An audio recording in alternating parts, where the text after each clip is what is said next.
Bismillahirrahmanirrahim. Assalamualaikum warahmatullahi wabarakatuh.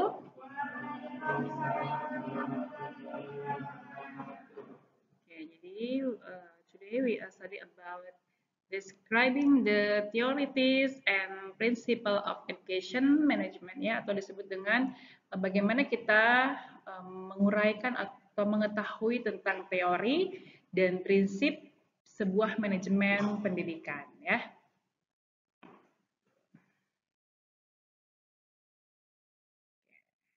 Baik.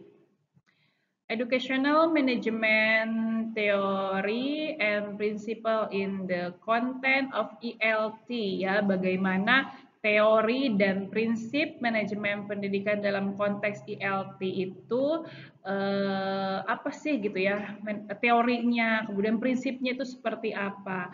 Kita lihat bahwa educational management is the process of planning, organizing, directing, and evaluating educational ya. Jadi sebagaimana manajemen pendidikan itu adalah sebuah proses perencanaan, kan manajemen. Jadi merencanakan gitu ya. Manajemen merencanakan ataupun mengorganisasikan, mengarahkan, mengevaluasi kegiatan pendidikan untuk mencapai tujuan secara efektif dan juga efisien ya gitu. Effectively and efficiently ya. Efektif dan efisien. Nah, dalam konteks ELT ini atau yang disebut dengan English Language Teaching, bahwa manajemen pendidikan ini berperan penting karena apa? Karena tidak hanya mengatur sebuah proses belajar mengajar saja, tetapi juga untuk mengelola lembaga bahasa, kursus, maupun program-program lainnya yang berkaitan dengan pendidikan gitu ya. Jadi tidak hanya di kelas aja manajemen bahasa ini yang berkaitan, kan kalau kita kursus juga di kursusan bahasa itu pasti ada manajemennya, seperti apa dibuatnya ya kan, berapa kali pertemuan, apa materi yang harus disampaikan sesuai dengan kebutuhan. Nah, ini juga seperti itu. Paham ya? Oke, nah ini ada beberapa teori atau educational management theory atau ada ciri atau teori-teori tentang manajemen pendidikan yang dipakai selama ini. Ini menurut si Henry Fayol ya, atau juga satu lagi Frederick Taylor ya. Jadi ada dua pendapat atau dua para ahli yang menggunakan teori klasik ya, atau disebut dengan classical management teori, di mana menitikberatkan kepada sebuah struktur organisasi, efisiensi, pembagian kerja, dan juga fungsi manajemen itu sendiri. Nah, kemudian kalau ini menurut kedua para ahli ini atau tokoh yang mencetuskan atau yang menggunakan sebuah teori klasik atau klasik manajemen teori ini. Kemudian si Fayol ini juga mengemukakan ada 14 prinsip ya. Apa aja kalau yang tadi yang menekankan kepada struktur organisasi, efisiensi, pembagian kerja, kemudian fungsi manajemen atau manajerial, ini menurut si Frederick ya. Ini kan ada dua tokoh ya. Nah, kalau menurut si Fayol lebih menekankan kepada 14 prinsip manajemen. Yang pertama yaitu apa?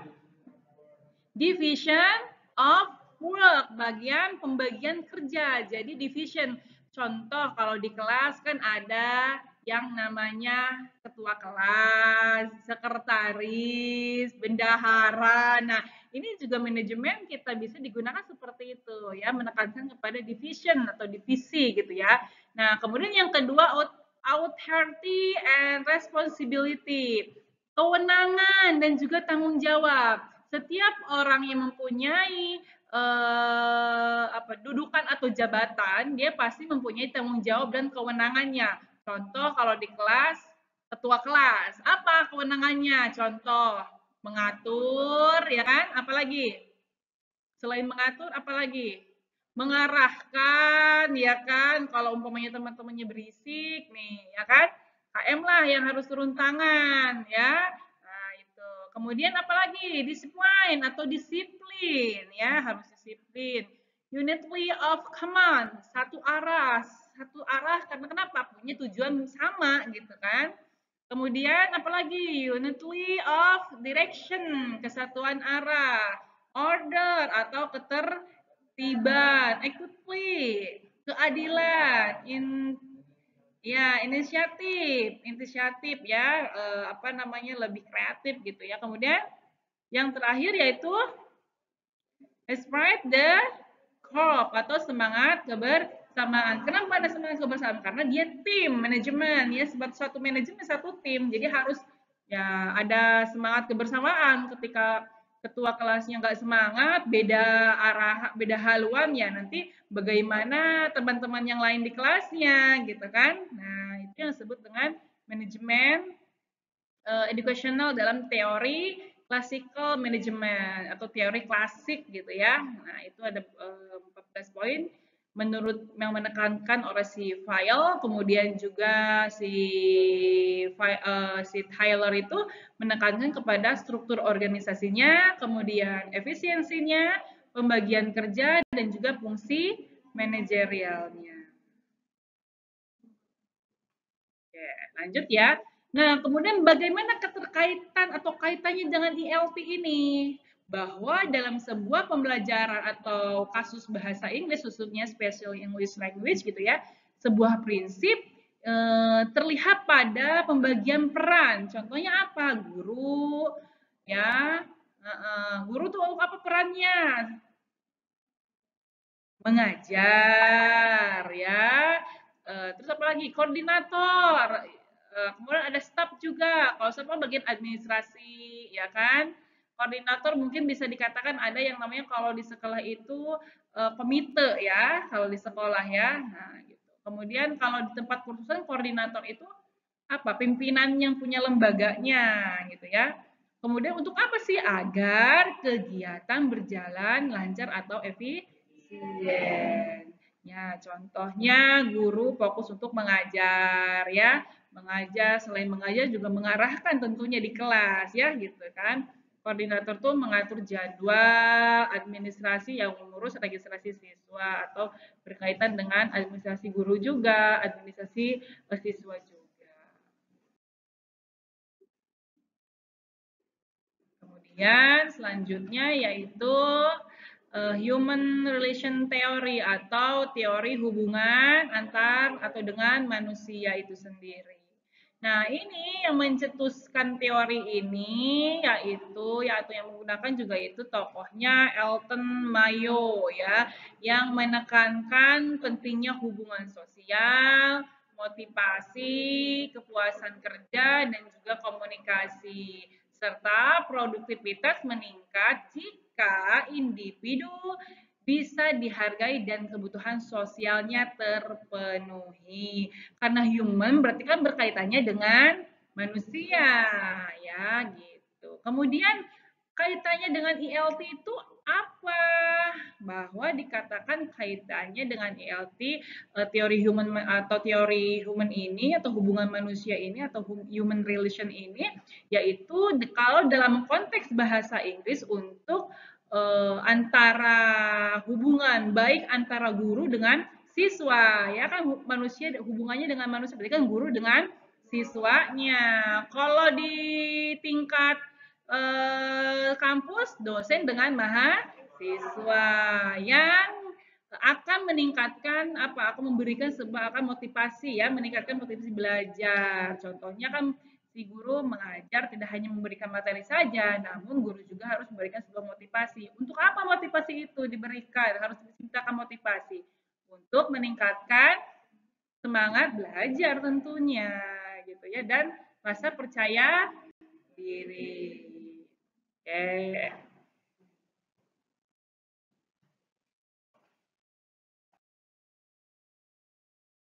Lanjut, yang selanjutnya itu tentang teori sistem atau sistem teori. Nah, ini pendidikan dipandang sebagai sebuah sistem terbuka yang terdiri atas input, proses, output, dan feedback. Ya, antara siapa? Inputnya ya antara siswa, guru, kurikulum, dan sarana. Prosesnya apa? Otomatis proses pembelajaran. Outputnya atau hasilnya ya pasti ada lulusan.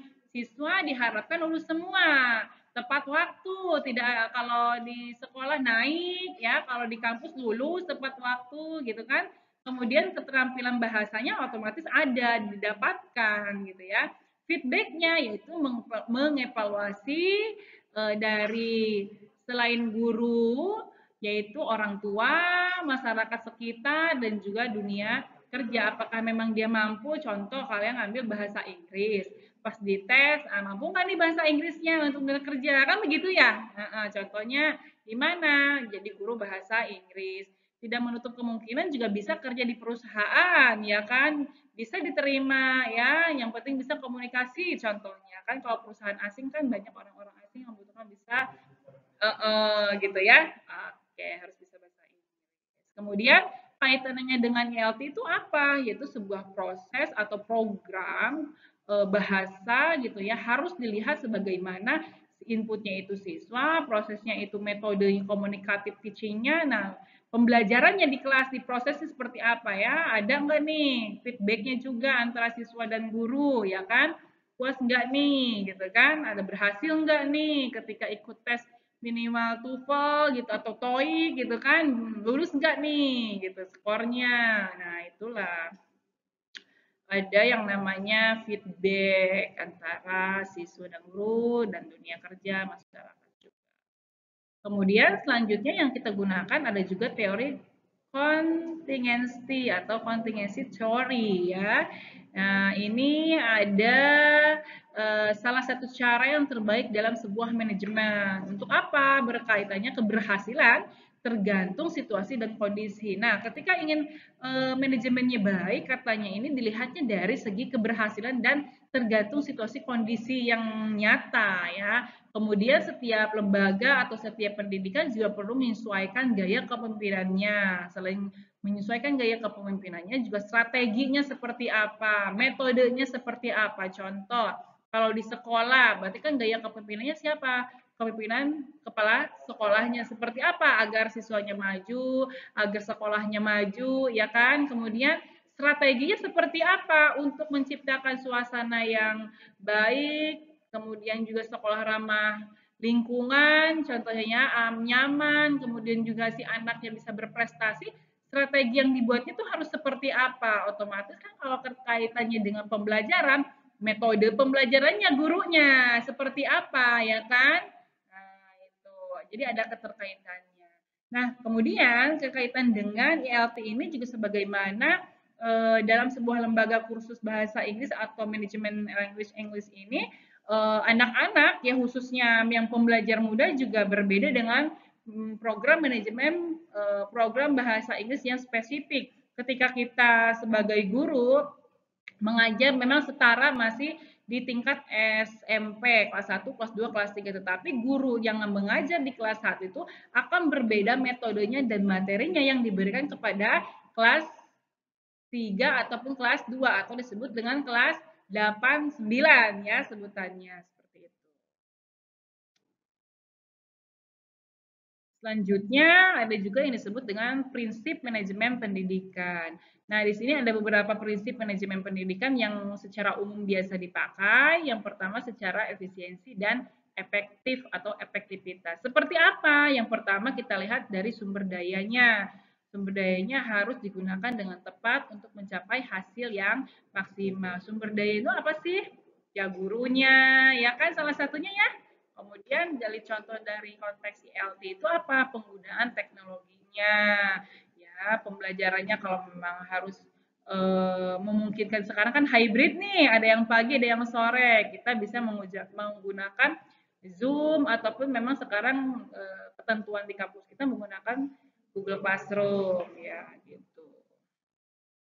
Yang kedua demokratisasi atau partisipasi. Yang pertama di dalam demokratisasi dan prinsip itu prinsip manajemennya semuanya semua pihak diberikan kesempatan berpartisipasi atau ikut serta ya dalam pengambilan keputusan demokrasi ya gitu. Kemudian kalau kaitannya dengan ILT ini siswa dilibatkan dalam menemukan topik pembelajaran bahasa Inggris yang sesuai minat. Ini lebih spesifik ke kebutuhan. Contohnya yang kursus bahasa Inggrisnya karyawan perusahaan asing. Ya, itu kan bisa request kita untuk apa? Untuk percakapan sehari-hari berbeda dengan pelajar. Kalau pelajar kan memang ada materi yang sesuai dengan diberikan sesuai dengan yang ada di RPP atau silabus disesuaikan gitu ya. Selanjutnya, kemudian prinsip selanjutnya dalam manajemen pendidikan itu secara umum adanya efisiensi dan efektivitas. Ini udah ya, yang ketiga keadilan dan kesetaraan. Sorry, yang ketiga keadilan dan kesetaraan. Jadi keadilan kesetaraan itu seperti apa? Tidak ada diskriminasi dalam proses pendidikan, tidak mendikte gitu ya. Kita sesuai dengan prosesnya gitu kan. Contohnya ya memberikan kesempatan belajar yang sama baik bagi pemula, kemudian menengah dan juga yang sudah mahir gitu ya. Nah kan setiap di kelas itu pasti ada perbedaan, ya bisa dikatakan ada yang pintar, ada yang sedang, ada yang rendah. Nah itu kita tidak bisa mengejudge kepada orang yang rendah, jadi sama rata gitu, mempunyai kesempatan gitu ya. Nah itu yang disebut dengan memberikan kesempatan belajar kepada semua pihak. Kemudian yang selanjutnya itu keterbukaan. Keterbukaan transparansi gitu ya. Dalam manajemen ini harus terbuka, harus jelas, kemudian juga dapat dipertanggungjawabkan. Kaitannya dengan IELTS seperti apa? Guru harus transparan dalam memberikan kriteria penilaian, seperti kriteria speaking dan writing. Ketika memang guru mau memberikan sebuah tes speaking dan writing, ambil contoh kita speaking, itu guru harus pertama menyiapkan soalnya, kemudian rubrik penilaian itu harus jelas ya, tentang apa pembahasan speakingnya, apakah memang tentang daily activity kan, kalau speaking berarti tidak hanya dari pronunciation-nya, ada juga grammarnya ya kan, konteks isinya, itu harus dibikin rubrik penilaian selengkap dan sejelas mungkin, agar apa tadi, tidak dinilainya secara subjektif, tapi harus objektif karena memang sudah ada penilaian atau format-format penilaiannya ya. Kemudian akuntabilitas ya. Jadi semua kegiatan harus dapat dipertanggungjawabkan sesuai aturan. Tadi ketika kalian kuliah di Universitas Sultan Samashiro ada 3 penilaian kan? Kehadiran, tugas, UTS ya, UAS ya. Nah, kehadiran plus UTS, UAS dan akhir gitu kan.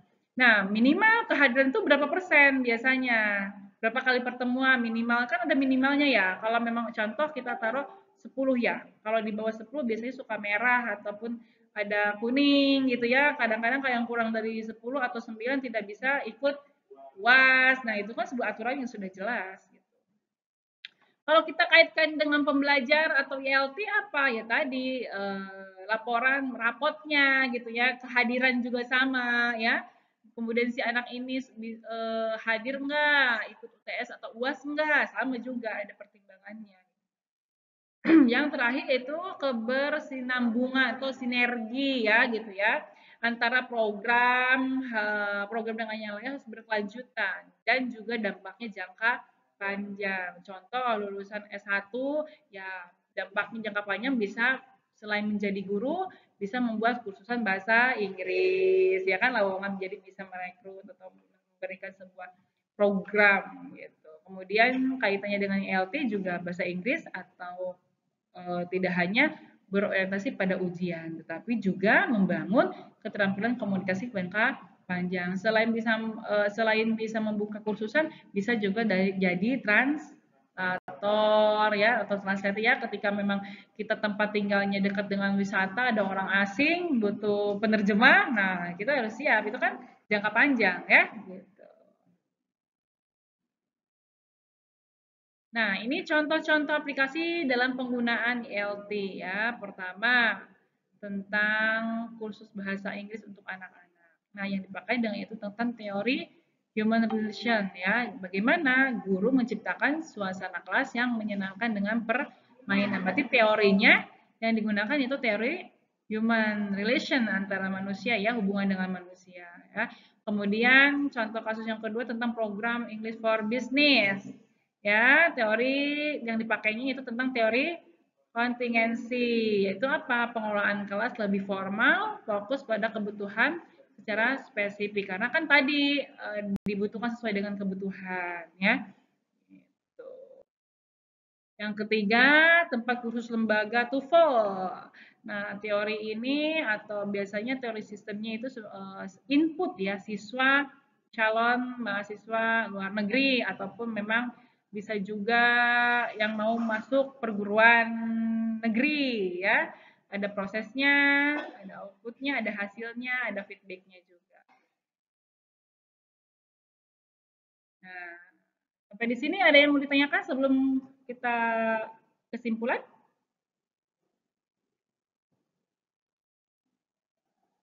Jadi, dalam sebuah materi dapat kita simpulkan, yaitu di mana teori manajemen pendidikan ini dapat memberikan sebuah dasar pemahaman dan juga mengatur lembaga dan juga kelas bahasa. Kalau lembaga seperti apa? Khususan. Kalau kelas bahasa seperti kan di kelas, sekolah gitu ya.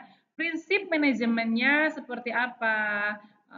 Manajemennya seperti efisiensi, demokrasi, keadilan, keterbukaan, akuntabilitas, dan juga berkelanjutan jangka panjang.